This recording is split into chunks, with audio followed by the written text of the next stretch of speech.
এগুলি হচ্ছে কাফেরদের অন্ধ অনুকরণ, যাদের সম্পর্কে হাদিস এর আগে বলেছে আমার বক্তব্য, মান তাশাব্বাহা বিকওমিন ফাহুয়া মিনহুম, যেই জাতি অন্য কোন বিজাতির অনুসরণ করবে তাদের দলভুক্ত হবে, তাদের সাথে কিয়ামতে উঠবে।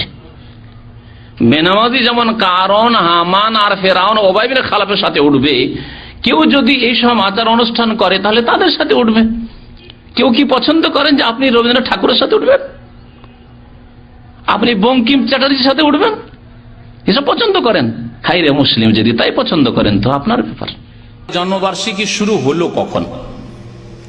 জন্মবার্ষিকী মুসলিমদের মধ্যে কখন শুরু হলো? আর মুসলিমদের আগেও জন্মবার্ষিকী পালন করা ছিল। যেমন বিভিন্ন ইতিহাসের কিতাবাদিতে রয়েছে, ফেরাউনদের যুগের মিশরে যে ফেরাউনদের রাজত্ব, ফেরাউন কোন এক রাজার নাম নাই, মিশরের যে কেউ রাজা হইতো সেই জামানায় তাদেরকে ফেরাউন বলা হইতো উপাধি। যেমন ভারত উপমহাদেশে রাজা বলা হয়, মহারাজা বলা হয়, হ্যাঁ, বা নবাব বলা হইতো মুসলিম নবাবদেরকে। তো ফেরাউন যে রাজা বাদশাহ যারা হইতো মিশরে, তাদের জন্মবার্ষিকী পালন হইতো সেই যুগে, আজকে থেকে 5000, 4000, 3000 বছর আগে। আর এটি ভারতে হিন্দুদের মধ্যে ছিল জয়ন্তী পালন। আজ পর্যন্ত হিন্দুদের ক্যালেন্ডার যদি কেউ দেখে থাকেন, ভারতের ক্যালেন্ডারগুলি, ভারতের যে কোনো ক্যালেন্ডার, বাংলা ক্যালেন্ডার নেন আর অন্য কোনো ক্যালেন্ডার নেন, হিন্দি ক্যালেন্ডার নেন, ভারতের ক্যালেন্ডারে গোটা মাসে এমন কোন দিন পাবেন না যেদিন কারো জয়ন্তী অথবা মৃত্যুবার্ষিকী নেই। কারো জন্ম অষ্টমী, কারো জয়ন্তী, আর কারো মৃত্যুবার্ষিকী, আর কারো কিছু এইসব রয়েছে। জি, ইসলামে যদি আল্লাহ পাক রব্বুল আলামিন এইরকম সুযোগ দিয়ে জন্মবার্ষিকী পালন করার আর মৃত্যুবার্ষিকী পালন করার, তো ইসলামে এমন কোন দিন 360 দিনে পাওয়া যাবে না যেই দিনে বড় একটা কোনো ঘটনা ঘটেনি। হয় কোনো সাহাবীর জন্ম হয়েছে, আর না হলে কোনো সাহাবীর ইন্তেকাল হয়েছে, না হয় কোনো জিহাদে বিজয় লাভ হয়েছে, বিজয় দিবস,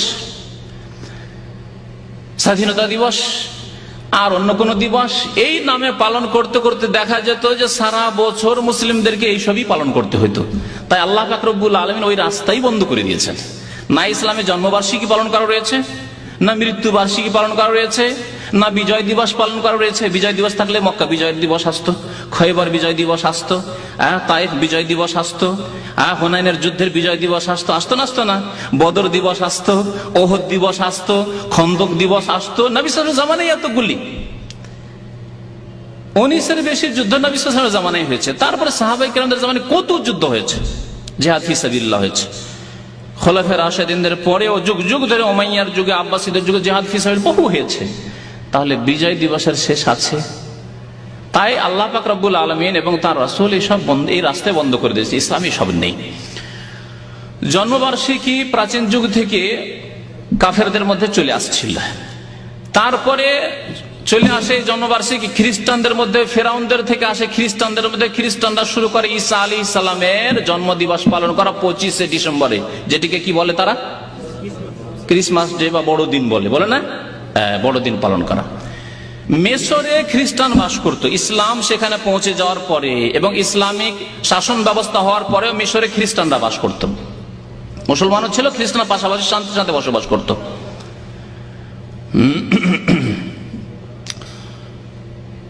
মিশরে চতুর্থ শতাব্দীতে অর্থাৎ চতুর্থ শতাব্দীর শেষ দিকে, অর্থাৎ নবী করিম সাল্লাল্লাহু আলাইহি সাল্লামের প্রায় কাছাকাছি 400 বছর পরে, 100, 200, 300, 400 বছর পরে কাছাকাছি, মিশরে মুসলিম নামে একটি গোষ্ঠীর রাজত্ব কায়েম হয়, যাদের আসল নাম হচ্ছে ওবাইদি বংশ। নাম শুনে রাখুন, তাদের নাম হচ্ছে ওবাইদি বংশ। তাদের পূর্বপুরুষের নাম ছিল ওবাইদুল্লাহ বিন মামুন আল কাদ্দাহ, ইহুদি লোক ছিল। এদের রাজত্ব কায়েম হয় মিশরে, আর তারা ছিল রাফেজি শিয়া। তো জন্মবার্ষিকী ঈসা আলাইহিস সালামের মিশরে চলছিল। এই রাফেজি রাজত্ব যখন কায়েম হলো, ওবাইদি রাজত্ব যখন কায়েম হলো, তখন তাদের এক শাসক ছিল মুইজুদ্দৌলা। সে প্রথম চালু করলো মিশরে চতুর্থ শতাব্দীর শেষ দিকে এই মিলাদ চালু করলো। সেখান থেকে ধীরে ধীরে ইরাকে আসলো। ইরাকে মুজাফফরউদ্দিন কুকুবুরি বলে একজন লোক ছিল, সে এক শাসক ছিল, সে শুরু করলো 6ষ্ঠ শতাব্দীতে। ওমর মোহাম্মদ মোল্লা বলে একজন ধর্মীয় নেতা ছিল, সে শুরু করলো। এই দুইজন, এক ধর্মীয় মোল্লা ওমর মোহাম্মদ মোল্লা বলে একজন, আর এক ছিল শাসক, তার ক্ষমতা। এইদিকে মোল্লা প্রচার করছে বিদাতের, মিলাদ, জন্মবার্ষিকী পালনের, আর এইদিকে শাসক পয়সা লুটিয়ে দিচ্ছে, ব্যয় করছে, এবং দেশে ইরাকে ঘোষণা করে দিয়েছে যে 12 রবিউল আউয়ালে দোকানপাট, কাজকর্ম, কলকারখানা সবকিছু বন্ধ হয়ে যেতে হবে, আর আমরা খুশি পালন করব। তো এইভাবে মিলাদ শুরু হলো সুন্নিদের মধ্যে ইরাকে। ইরাক থেকে এই ধর্ম যেহেতু ওই দিকে দিয়ে গেল ইরান, আফগানিস্তান, তারপরে পাকিস্তান, বাংলাদেশ চলে গেল, এই মিলাদ জন্মবার্ষিকী পালন ওখানে গেল।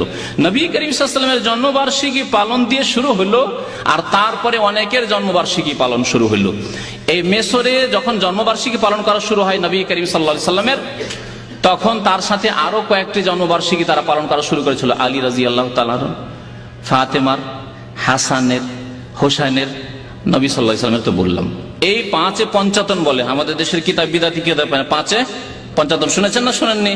হ্যাঁ, ওটা ওদের থেকে এসছে।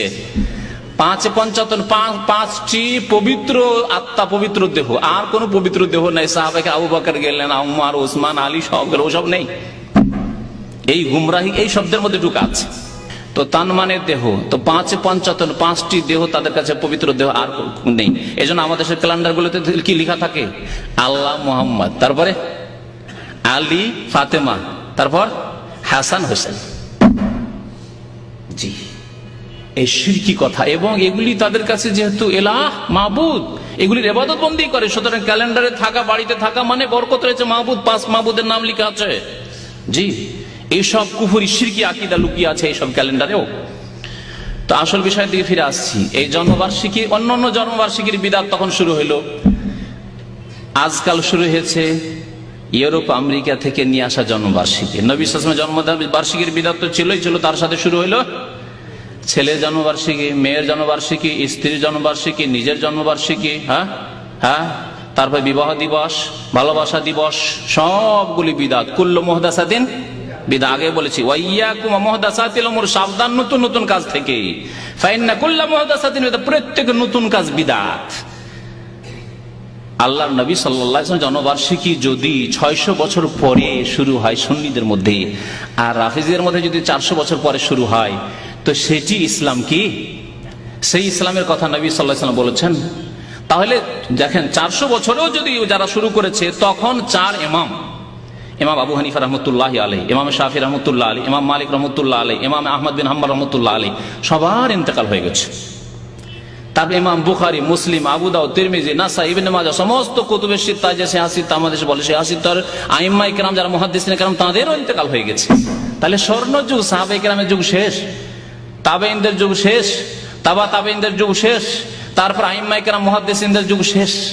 তাদের যুগে এই জন্মবার্ষিকী নবী সাল্লাল্লাহু আলাইহি ওয়াসাল্লামের মিলাদের স্বপ্নই তারা দেখেননি। তাহলে এর নাম সুন্নত না বিদআত? আর এর পরিণাম কি? জান্নাত না জাহান্নাম? কুল্লু মুহদাসাতিন বিদআহ, কুল্লু বিদআতিন দালালা, কুল্লু দালালাতিন ফিন্নার। কথা আর লম্বা করছি না, আশা করি বুঝার জন্য এতটুকুই যথেষ্ট। নবী সাল্লাল্লাহু আলাইহি ওয়াসাল্লামের ভালোবাসা সবচাইতে বড় প্রমাণ হচ্ছে নবী সাল্লাল্লাহু আলাইহি ওয়াসাল্লামের তরিকায় চলা, নবী সাল্লাল্লাহু আলাইহি ওয়াসাল্লামের অনুসরণ করা। আল্লাহ বলছেন, ইন কুনতুম তুহিব্বুন আল্লাহ, তোমরা যদি আল্লাহকে ভালোবাসো, তাহলে এর প্রমাণ হচ্ছে কি? আল্লাহকে ভালোবাসার দাবি করো, তাহলে ফাত্তাবিউনি, হে মুসলিম, হে আমার উম্মত, ফাত্তাবিউনি, আমার অনুসরণ করো, তাহলে ইউহিব্বুকুমুল্লাহ, আল্লাহ তোমাদেরকে ভালোবাসবেন, ওয়া ইয়াগফির লাকুম যুনুবাকুম, আল্লাহ তোমাদের গুনাহ খাতা মাফ করে দেবেন।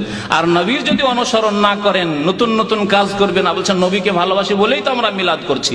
নবী সাল্লাল্লাহু আলাইহি ওয়াসাল্লাম কাল কিয়ামতে সম্পর্ক ছেদের ঘোষণা করবেন যে এরা আমার উম্মত নাই, শোকান শোকান। সহিহ বুখারী হাদিসে রয়েছে, যারা নতুন নতুন কাজ করে কাল কিয়ামতে হাসরে ওই আপনার হাউজে কাউসারের কাছে যাবে, তাদের ফেরেশতারা ধাক্কা দিয়ে যখন তাড়াবে, তখন নবী সাল্লাল্লাহু আলাইহি ওয়াসাল্লাম প্রথম তো তাদের ওযুর অঙ্গগুলি দেখবেন, কারণ বিদাতি অনেক মিলাদ করা লোক যারা নামাজ পড়ে, সুতরাং ওযুর অঙ্গ চমকিবে, দেখে বলবেন যে আসতে দাও, ইন্না উম্মতি উম্মতি, আমার উম্মত লোক আমার সাথীর সঙ্গে আসতে দাও।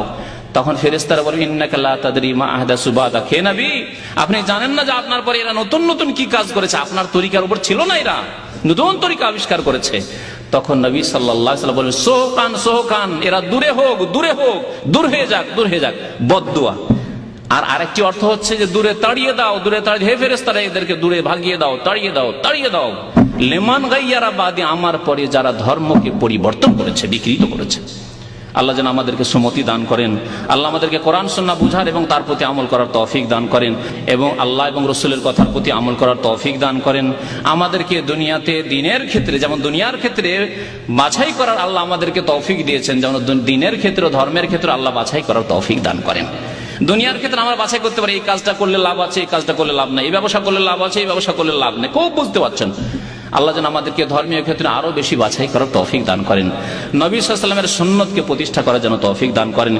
বিদআত থেকে বেঁচে থাকার আমাদেরকে, আমাদের সমাজকে আল্লাহ যেন তৌফিক দান করেন। ওয়া সাল্লাল্লাহু আলা নবিয়িনা মুহাম্মদ ওয়া আলা আলিহি ওয়া সাহবিহি আজমাইন।